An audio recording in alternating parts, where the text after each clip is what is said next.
And thank you very much to Ben Shepherd there. It was wonderful to get a little bit of an insight into some of the work that goes on behind the Harry Potter films. But I think we do need to know more about what's disappeared from the sets, because I've got a feeling that some of the actors have got cupboards full of Quidditch sticks or something like that, but maybe we can ask them later on. We're going to stay with the movies now with producers Eric Fellner, CBE, and Tim Bevan.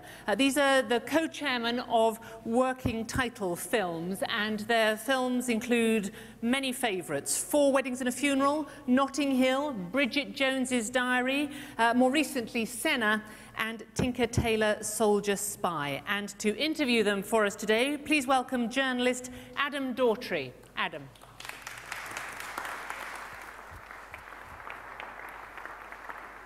Good morning.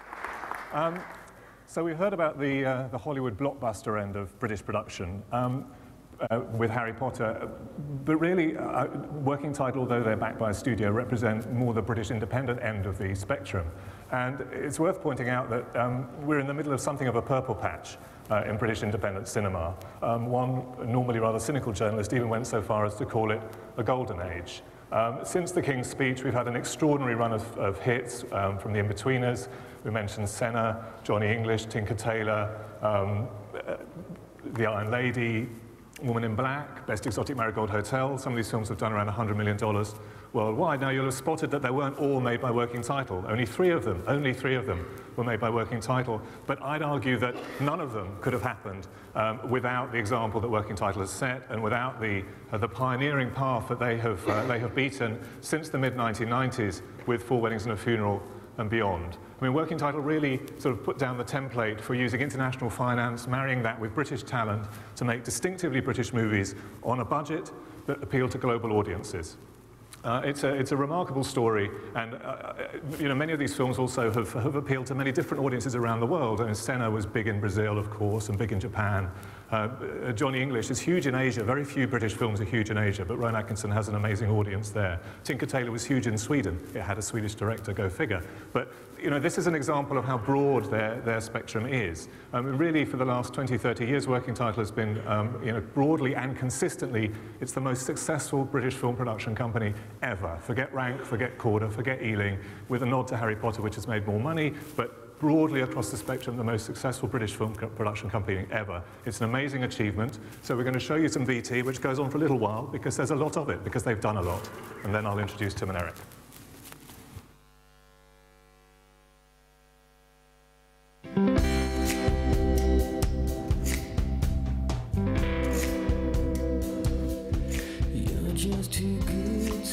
What do you think? Divine.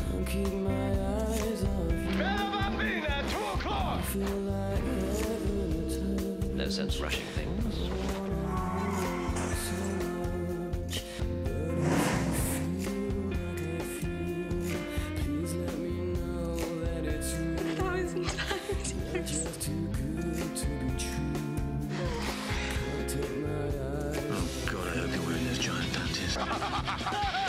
Welcome to our world. Run as a man!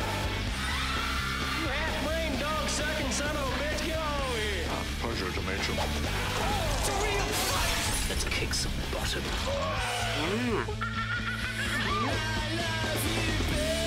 Jesus Christ, brilliant! Oh my goodness, this is fantastic! This is as big and as connected as they get. Oh my God! I will ruin you if it takes the rest of my life. Gunfights, car chases, that's what I'm talking about. Bring the noise! Holy shit. Don't worry, we'll have this little hiccup dealt with immediately. I have something I think you'd be interested in. What an imbecile. Come up with this. What are you trying to say? I'm the dude, man. His dudeness or El Duderino. I'm coming home, baby, now. I'm coming home now. I'm coming home, baby, now. Oh, jeez. God damn you. I'm dead impressed by all this. It's like magic. I'm coming home, baby. Any zombies out there? I'm coming home now real home, baby, now. Best shag you ever had. Britney Spears. Only kidding.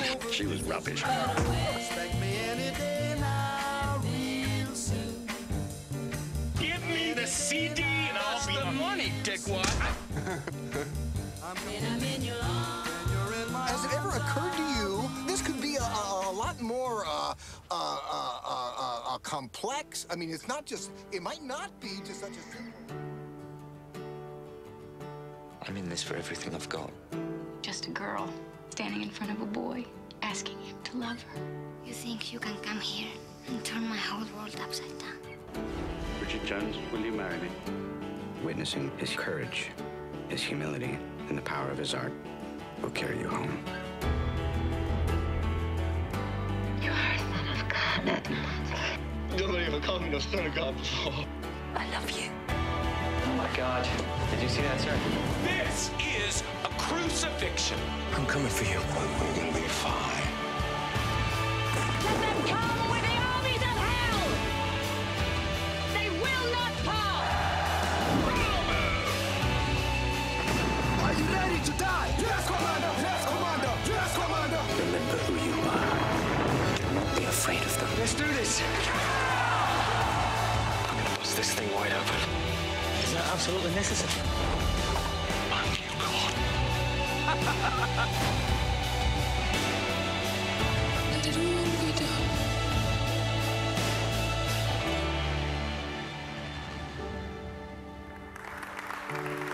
Ladies and gentlemen.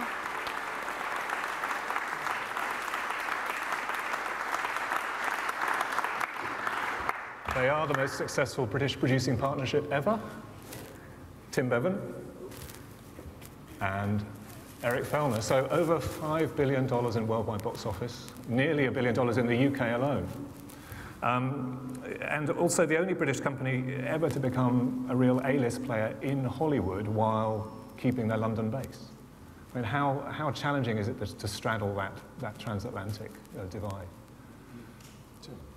I think we've got used to it. We were very fortunate since Eric and I started working together 20 years ago now.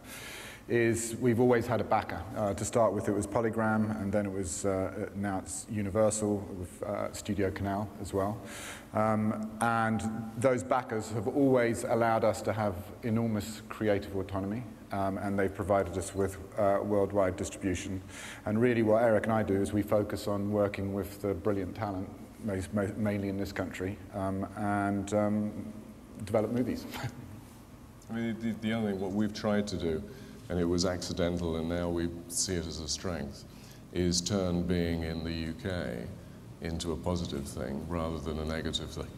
It was like early on, it was all about trying to get to Hollywood, trying to get films made, trying to get distribution in the US, and now, with the emergence of the international market so aggressively, it's actually a fantastic thing to be here in the UK, to be able to look east rather than having to look west. And traditionally, the film businesses in this country over the years, and whilst we started, always used to have to look west. So now being here is fantastic, you know, with the support that the government gives filmmakers here through the tax credit, with the co-production treaties with various international countries, with the talent that's here, with the stories that we can tell. With, you know, I think it's the future. It really is. The irony, of course, is that when Polygram, you first got into business with Polygram, you were the little side bet. I mean, they thought they needed to go and make big Hollywood movies in order to succeed. The big Hollywood movies didn't work, like many European investors before they came to Hollywood and didn't make it work. But it was your little British movies, which proved to be the success that kept them going, you know, until the sale with Universal. Really. I think it coincided with the British audience really discovering a smaller movie. It's, you know, outside of the big blockbusters, smaller movies, the British audience hadn't been that interested in. But when Four Weddings came out and did 50 million US at the UK box office, I think that was a transformation, basically.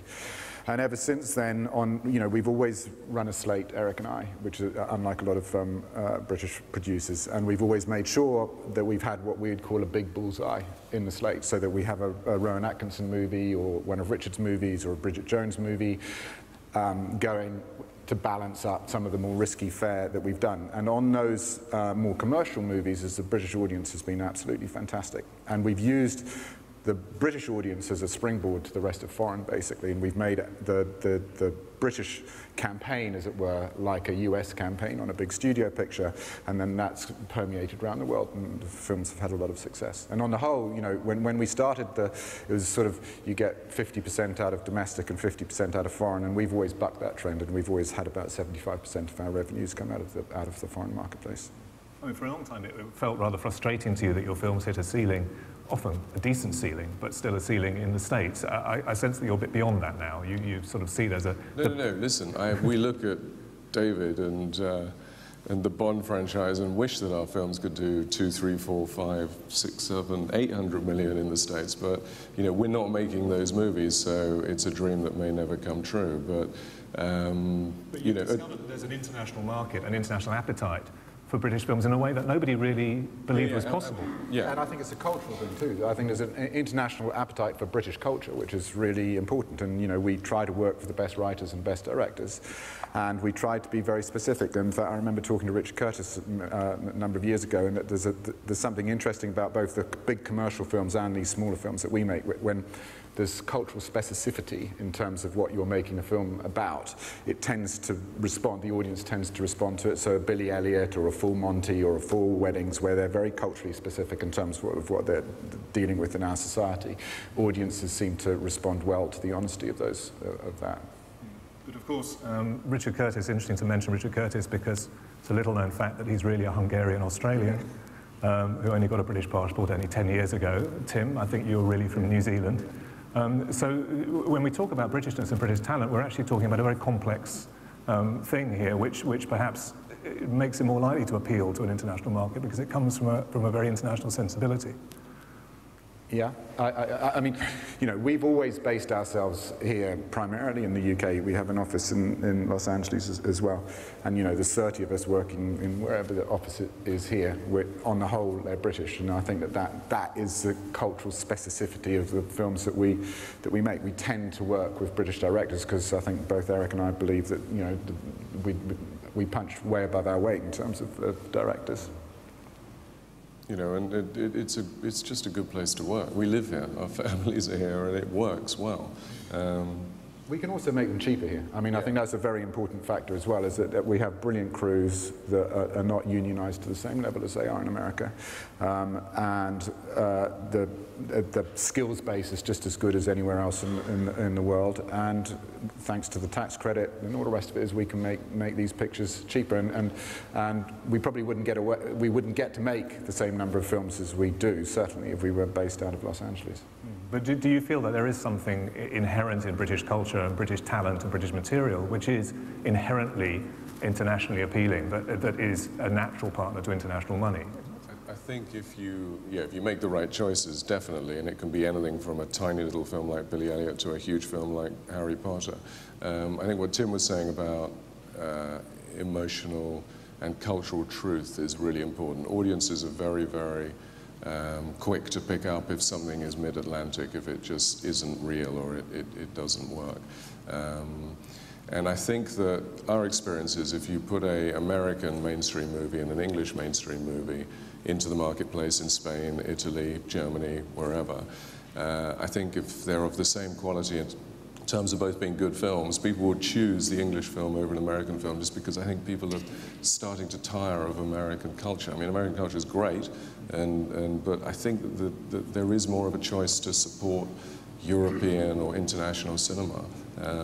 So I think we've got that in our favor as well. Do you think the fact that the Hollywood studios have by and large vacated the mid and smaller budget area to focus on the big comic book franchises, has that created an opportunity for you? I think there is a huge opportunity there, because I think that, and you can understand why, because the smaller film doesn't necessarily work for the studio business model, but I think there is a great big opportunity in smaller movies that are good, and they have to be good, that's the thing. And I think this goes for bigger and smaller movies these days, because of the social networking and all the rest of it, you can't get away with a bad movie, is because people find out too fast and they just don't go and see it. But I think that for what we call mid-range movie, you know, so let's say between $15 and $50 million in negative cost, I think there's a massive opportunity. I mean, you've been backed by Polygram, a Dutch company with a London base, then Universal, kind of remember who they were owned by when they bought you, Seagroup, so owned by a Canadian company. And now you're increasingly doing business with Studio Canal, a French company who has very significant international ambitions. Does the nationality of the money influence the outcome for you? Does it shape the kinds of stories that you tell? No, I think the exciting thing for us is we've been able to bring all this international money into the UK, spend most of it here. We have made some American movies, not have any creative interference whatsoever, to be able to tell the stories that we wanted to tell with the filmmakers we work with, and then be able to export those and have the marketing muscle and the marketing money to export them worldwide. So it's like it's a fantastic circle, and with the UK at the center of it. And I think looking forward is a really important thing, is that creativity. You know, when we started 25 years ago, distribution was absolute king, and you could understand why distribution was absolute king, because access to cinemas or access to video in those days or access to television was very limited. Well, that's changed 100%, and I think, you know, because access to distribution is easy. Access to creative quality and the ability to invest in creative quality and make a movie or whatever it is creative that you're making is still pretty difficult. And I think that in a funny way the power balance has changed, and if you have access to that creativity and you work properly with that creativity, you're looking in quite a good place right now.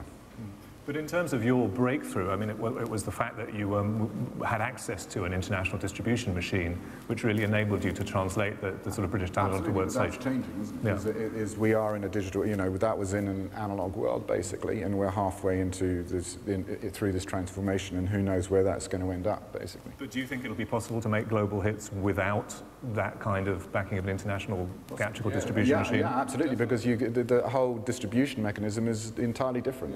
The world's a different place.